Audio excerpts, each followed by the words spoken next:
Bonjour Gérard Inger, Bonjour. merci d'être avec nous sur France Info. Vous êtes le vice-président du CRIF. Alors à l'heure de la guerre en Ukraine, on entend un peu cet argument dans la bouche de Vladimir Poutine de dénazification de l'Ukraine. C'est un terme qui est galvaudé maintenant.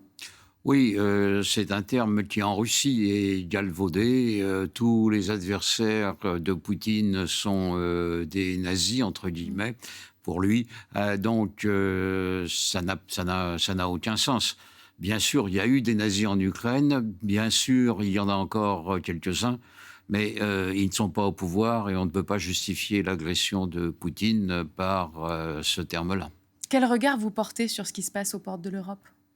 Un regard au moment où on parle d'Holocauste qui est difficile parce que les combats se déroulent dans une zone où la Shoah par balle a fait des centaines de milliers de victimes, l'Ukraine, le sud de l'Ukraine, puisque les combats ont lieu là. Et donc, ça évoque, à chaque fois qu'on évoque certains noms, comme Kherson, comme Babi Yar ou comme d'autres villes et d'autres régions de l'Ukraine, ça évoque des souvenirs tragiques. Alors justement, les souvenirs tragiques, on continue d'en parler avec vous, mais aussi avec ce témoignage qu'on va entendre sur France Info. Elle a 95 ans, elle est rescapée de la Shoah, elle est revenue du camp d'Auschwitz-Birkenau. Elle le raconte dans son livre. La petite fille du Passage Ronce aux éditions Grasset. Le Passage Ronce, c'est dans le 20e arrondissement de Paris. Bonjour Esther Seno, on vous a aperçu. Bonjour et merci d'être en direct avec nous sur France Info. Votre famille a donc été arrêtée en juillet 42 lors de la rafle du Veldiv à Paris. Vous y échappez, mais vous êtes arrêté, vous, lors d'un contrôle d'identité l'année suivante par la police française, donc en 43, déporté à Auschwitz, où vous retrouvez votre sœur Fanny. Elle n'y survivra pas et elle vous chargera d'une mission, celle de raconter ce que vous avez vécu. Et vous avez dédié votre vie à cette mission. Bien, merci de me recevoir. Je suis actuellement à Perpignan. Je suis invité pour témoigner au mémorial du camp de Rivesaltes. Alors évidemment, j'ai été arrêté au mois d'août 43 dans un canal contrôle de police à la sortie du métro. Et là, j'ai été envoyé à Drancy. Je suis resté très peu de temps et j'ai été désigné pour faire partie du prochain convoi qui devait partir le 2 septembre 1943. Et moi, à l'époque, j'avais 15 ans. Donc on a été mis évidemment, comme tous les convois qui partaient. Moi, mon convoi portait déjà le numéro 59. Vous voyez, il y avait déjà eu 58 convois qui étaient partis, soi-disant, pour aller travailler dans le camp de travail, mais malheureusement, on est arrivé dans un camp d'extermination, le camp de Birkenau, d'Auschwitz-Birkenau. Donc, nous avons été, avec ces 3 jours de voyage dans ces wagons blindés, ça a été l'enfer, parce qu'il y avait beaucoup de femmes, d'enfants, de personnes âgées. Ça a été vraiment une catastrophe, ce convoi. Dans ces 3 jours dans ces wagons bestiaux. Et quand nous sommes arrivés, le train s'est arrêté. Et là, évidemment, il a fallu s'aligner sur le quai qu'on appelait la Judenrampe, qui était à proximité du camp de Birkenau. Et là, on a été sélectionné à 106 femmes pour rentrer dans le camp. Et là, entre-temps, il y a un Allemand qui est arrivé avec un haut-parleur en disant que les personnes qui étaient fatiguées, les personnes âgées, les femmes, les enfants pouvaient monter dans les camions, que cela faciliterait l'arrivée au camp. On a été sélectionnés à 106 femmes pour rentrer au camp. Et une fois que les camions ont été pleins, évidemment, les camions sont partis. Nous sommes partis à pied en direction du camp de Birkenau. C'était il y a 80 ans. Votre mémoire, eh bien, n'en a rien perdu. Vos souvenirs sont encore vifs sur ce sujet. Vous savez, depuis le début, disons que j'ai des difficultés avec les jambes, mais j'ai encore toute ma tête et tout est vraiment comme si c'était très peu de temps et tout est enregistré dans ma tête. Vous savez, je n'ai rien oublié. Il faut vous dire que je suis resté quand même du 2 septembre 1943 à Birkenau jusqu'au 17 janvier 1945. Je crois que je suis une des rares à être restée si longtemps, c'est-à-dire pratiquement 16 mois à Birkenau. Et ensuite, il y a eu l'évacuation du camp de Birkenau le 17 janvier 1945, où j'ai fait la marche de la mort. également. Vous voyez, dans l'état que je pouvais être au bout de 16 mois du camp de Birkenau, évidemment, cette marche de la mort a été vraiment une catastrophe, hein, parce que dès le premier jour, disons qu'on marchait par 25, parce qu'il faut vous dire que quand on a évacué le 17 janvier le camp de Birkenau, il faisait facilement moins 15 degrés en plein hiver. Dans l'état physique où on était, vous savez, cette marche a été épouvantable. Et sitôt que quelqu'un sortait des rangs ou tombait, il y avait les SS qui nous encadraient, qui leur mettaient une balle dans la nuque. Vous savez, on en a laissé des gens sur les bords de la route. Finalement, on est arrivé jusqu'à une gare de triage à Gleiwitz. Et là, on nous a mis dans des wagons découverts. Et là, on a été dirigé sur le camp de Bergen-Belsen. Arrivé à Bergen-Belsen, évidemment, c'était un miroir à ciel ouvert. Il y avait des baraques remplies de personnes qui ne bougeaient plus, hein, des personnes qui étaient mortes. Ça a été quelque chose d'affreux. Et puis finalement, on est resté très très peu de temps là à Bergen-Belsen parce qu'il y avait encore des entreprises allemandes qui venaient chercher de la main-d'œuvre pour aller travailler dans des usines d'armement. Et puis là, on a été, vous voyez, le transport des Juifs était prioritaire parce qu'ils ont encore trouvé un train pour nous emmener jusqu'à Flossenbourg. Alors là, ça a été une catastrophe parce que comme les Russes ont libéré le camp, on est parti le 17 janvier, les Russes ont libéré le camp le 27 janvier, et nous, on s'est retrouvés malheureusement sur cette route. Alors finalement, ils ont encore trouvé un train, et là, on nous a une centaine de femmes qui ont été sélectionnées de Bergen-Belsen pour aller travailler dans les usines au camp de Flossenbourg. Alors évidemment, il y avait les Russes qui bombardaient les rails de chemin de fer d'un côté, il y avait les Alliés qui bombardaient de l'autre, et nous, on était enfermés dans ces wagons à bestiaux. Alors on se sentait que c'était pratiquement la fin de la guerre en disant, eh ben, on va quand même pas, on espérait ne pas mourir sur les balles. Et puis finalement, on a été mis sur le garage, le camp qui réparait les rails, et on est arrivé au camp de Flossenbourg.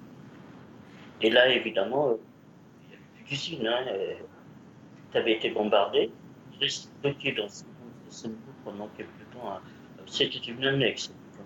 Esther Seno, quand vous êtes revenu en France, personne ne vous a cru, vous aviez vécu ces horreurs et les gens ne vous croyaient pas. Vous avez fait de votre vie cette mission, ce combat de passeuse d'histoire. Vous avez dédié votre vie à expliquer votre histoire aux jeunes notamment. Oui, c'est-à-dire que quand on est revenu à l'hôtel Lutetia, disons qu'on n'a pas eu un accueil mirobolant. Hein. On nous a fait des papiers d'identité provisoires, on nous a fait passer une petite visite médicale très sommaire. Ceux qui étaient malades ont été envoyés dans les hôpitaux. Et puis les autres sont passés de bureau en bureau, on leur a donné un petit picule. Et il y avait des centaines de personnes qui attendaient devant l'hôtel Lutetia pour voir s'il y avait des membres de leur famille qui revenaient. Alors évidemment, eh bien moi, personne n'attendait. C'est important pour vous de continuer de raconter votre histoire, notamment aux jeunes? Bien sûr. Là, quand je suis revenu, je suis retourné dans le quartier de Belleville où j'habitais avec mes parents. Et puis là, j'étais avec une amie, Marie, qui était dans le même transport que moi, parmi les 106 femmes. Et on a été pratiquement les deux seules survivantes à revenir de ce transport.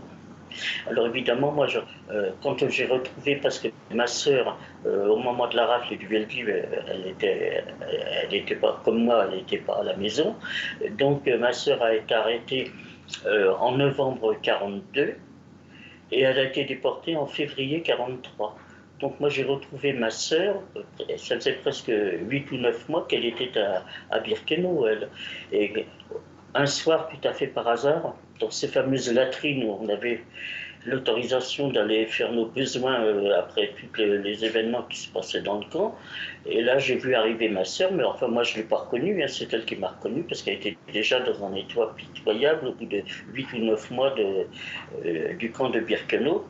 Et là, évidemment, les retrouvailles ont été très, très pénibles, parce qu'elle m'a demandé où je travaillais. Et là, à l'époque, on travaillait dans les commandos extérieurs.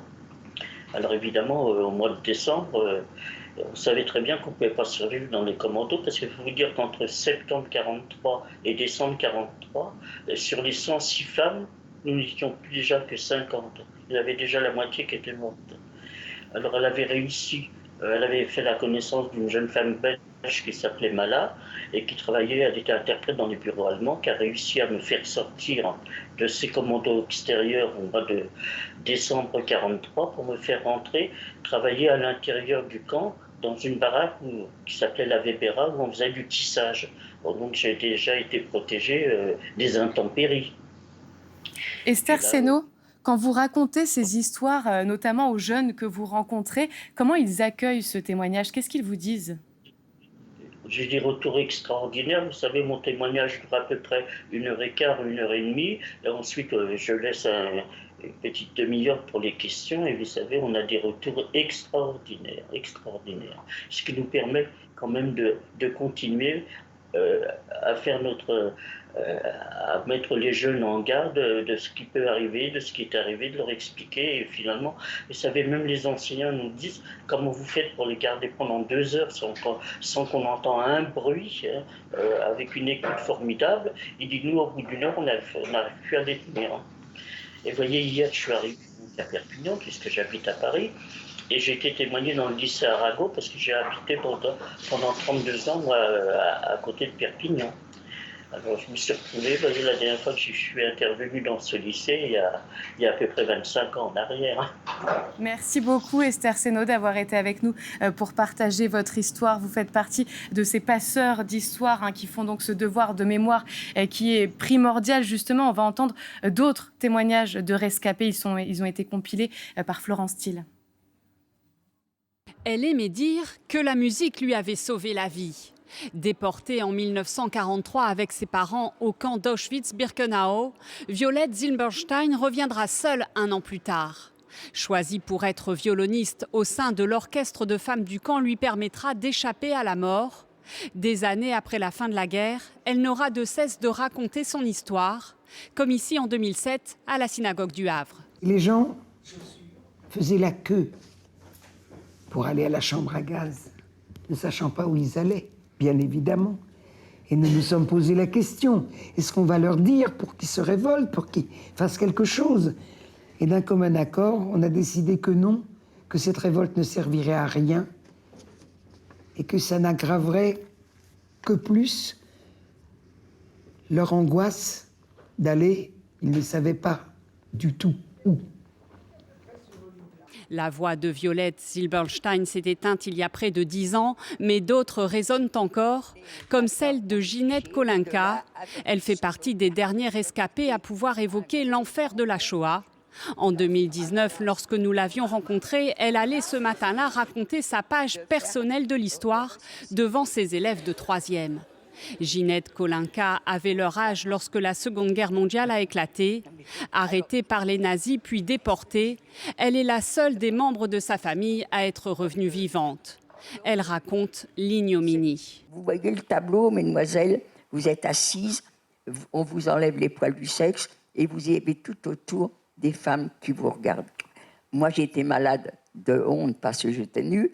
Il y en a, c'est leur tatouage qui les a rendus malades. Et il y en a, c'est ni le tatouage, ni la nudité, mais on a touché à leurs cheveux.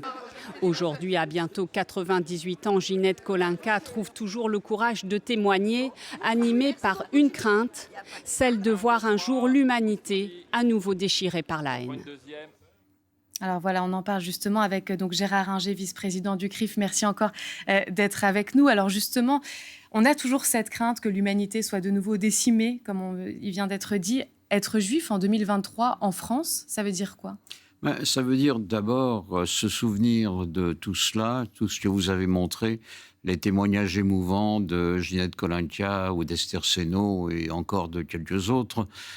C'est d'abord cela pour tous les juifs. Ensuite, chaque juif réagit à sa manière.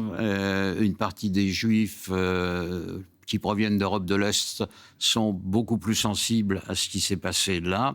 Les juifs originaires d'Afrique du Nord, ils sont également sensibles, mais nécessairement pas tout à fait de la même façon, puisque dans la plupart des cas, leur famille n'a pas été concernée. Dans la plupart des cas, mais pas dans tous les cas. Les juifs séfarades ont également été déportés quand les Allemands pouvaient le faire.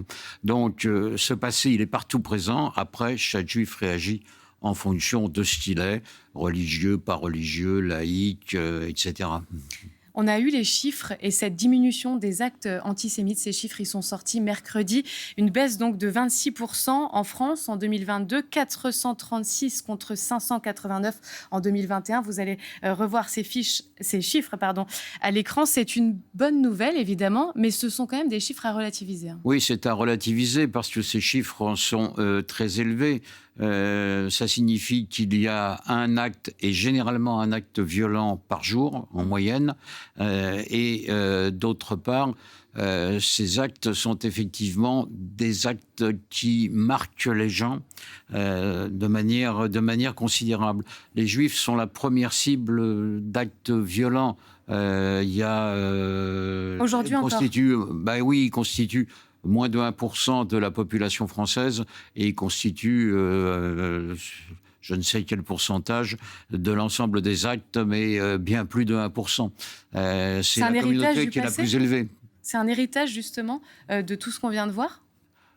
L'antisémitisme ? Pas uniquement, parce que il y a un vieil antisémitisme qui provient de l'extrême droite et qu'on retrouve ici, mais beaucoup d'actes violents, notamment, proviennent de jeunes musulmans qui ne connaissent pas la Shoah, qui ne connaissent pas cette histoire, qui, dans certains cas, la nient et qui confondent les conflits du Proche-Orient avec la situation en France. Justement, vous parlez du négationnisme. Est-ce qu'il gagne toujours du terrain en France ou est-ce qu'on a réussi un peu à l'endiguer ?